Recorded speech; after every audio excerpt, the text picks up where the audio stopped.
Greetings. This is Elder Blacklight,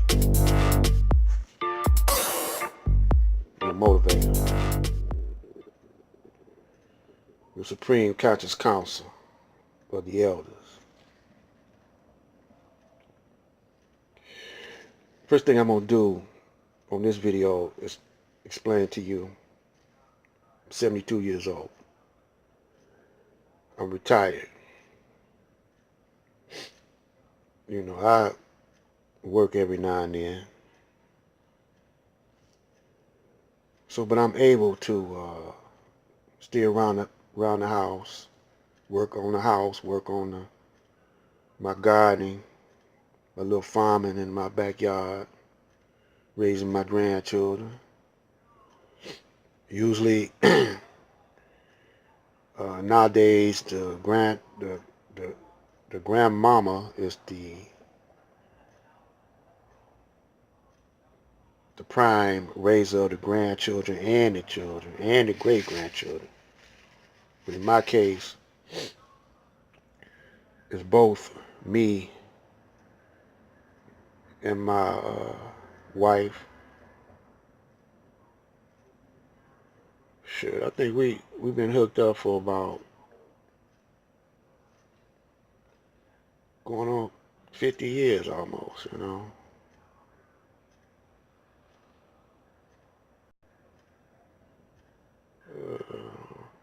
I'll say about 50, 52, something like that. Anyway, let me hurry up and get to what I'm trying to get to.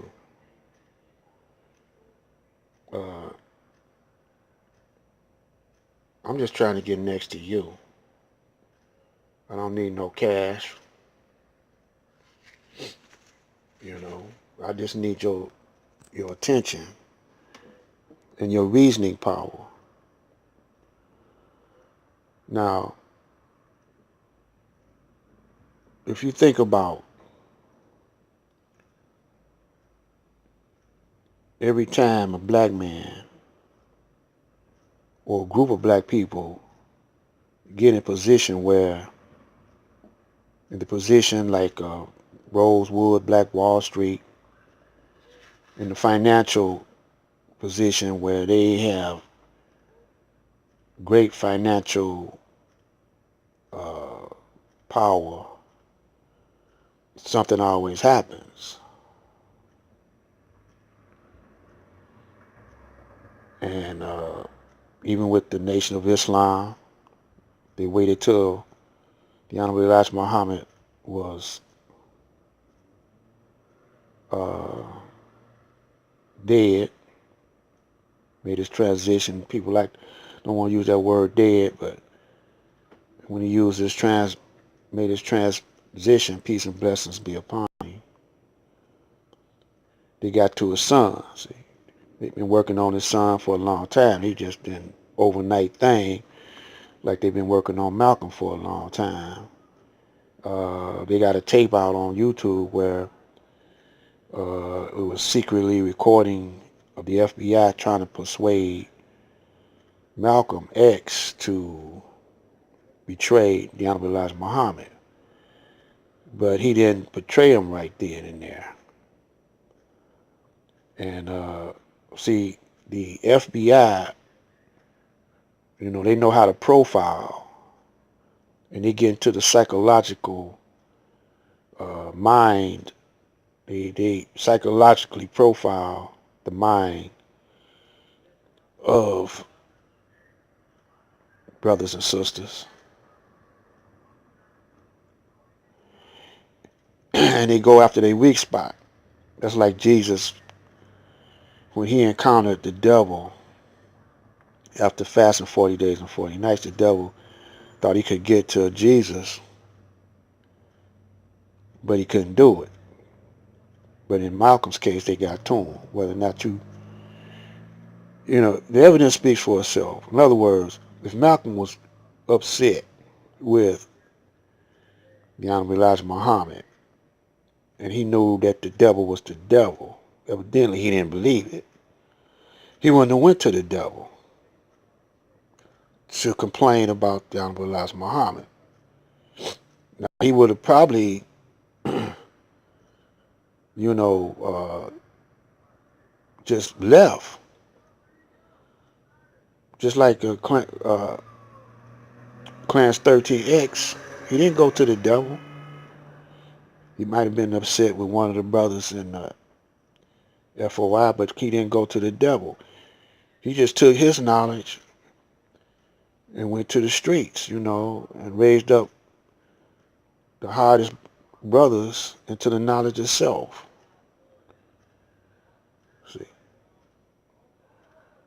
and so when Clarence 13X did that, the devil, the Caucasian, seeing how successful he was at that, so the devil went to the streets, to the gangs, and started bribing them with money and weapons. You know, so now you got snitches working for the devil. You know, because if they catch a case, or if they go to be in prison for a minute, you know, uh, he'll offer them a plea, you know, and or either some cash, change his identity, you know, whatever, or either whatever, you know. Some of them you think they in jail, or sometimes they might kill them in jail. You know, you never know. But y'all say, well, the Caucasian is not our enemy. Well, look,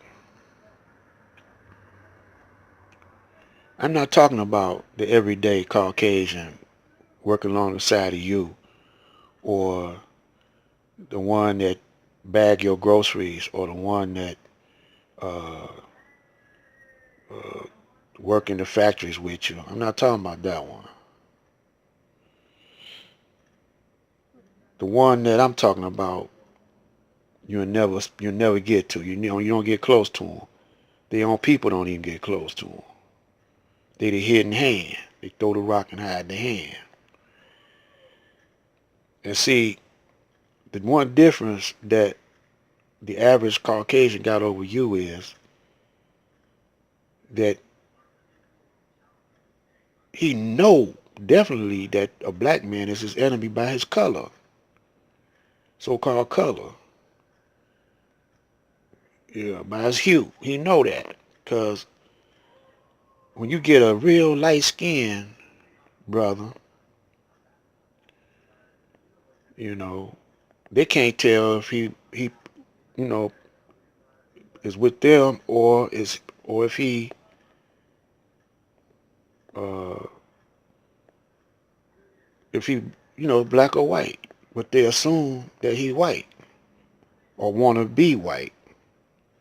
They know that the average black man want to be white.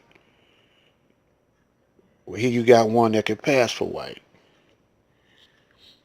and they're more closer to that one.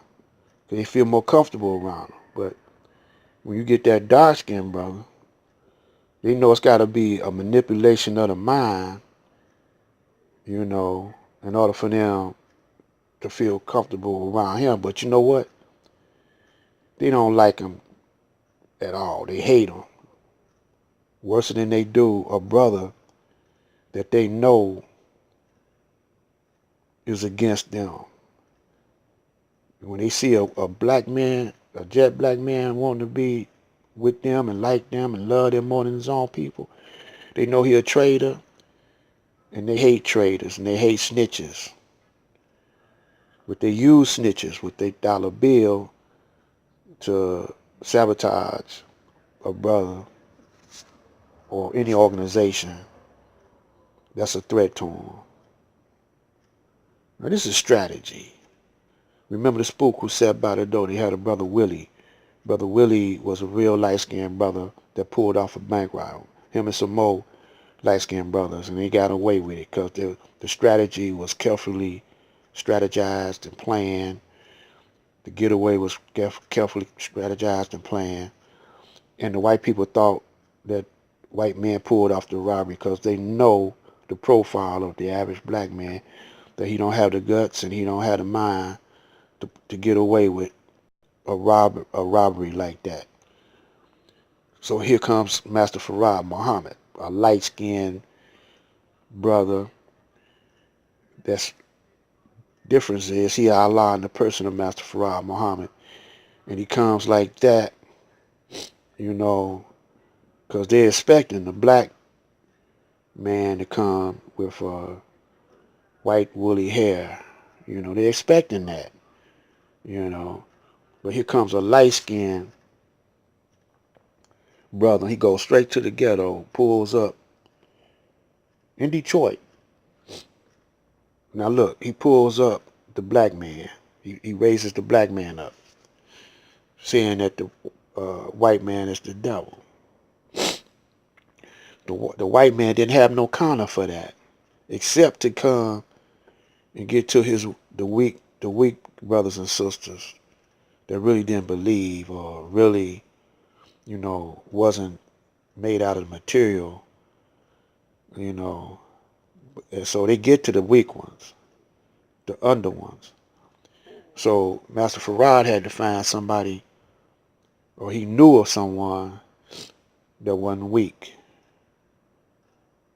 And so he pulled him up out the mud and grew him up to Most Honorable Elijah Muhammad. You know, now, the Honorable Elijah Muhammad knew that he couldn't choose no one to take his place. So he had to leave it up to the Most Honorable. He had to leave it up to Master Farad Muhammad, the Most Honorable Master Farad Muhammad. He the most honorable. The Honorable Elijah Muhammad is the honorable. Minister Louis Farrakhan is Minister Louis Farrakhan, the representative.